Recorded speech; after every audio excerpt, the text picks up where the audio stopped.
Nasaan ka na ba ngayon, Martin Luther Romualdez? Where are you? At saka ano na nangyari sa flood control? At bakit hindi ka, Martin Romualdez, iniimbestiga ng ombudsman? Correct. Sa totoo lang, ha? Tatakbo raw na presidente. Baka Sakali. hindi pa nag-give up.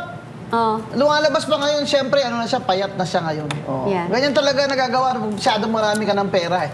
Marami ka ng mansyon, marami ka ng helicopter at jet, namamayayat ka talaga, Malu. Kaya tayo, hindi talaga namamayayat eh. Oo, masarap ang buhay natin, kahit simple lang, no? Okay. Kaya ganyan. Ngayon, gusto pa niyang tumakbo. Uli, kaya nagre-recycle siya ngayon sa social media na ang kaban ng bayan na hindi para sa sarili.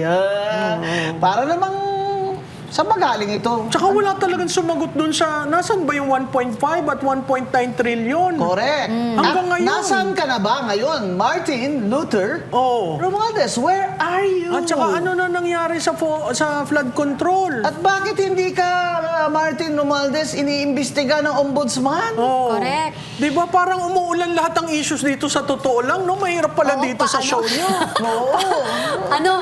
Umaambon. Bagyo din. ng issues eh. Wala ditong sacred cow. Dito, Walang sa sacred totoo cow lang nga dito, talaga. sa totoo lang.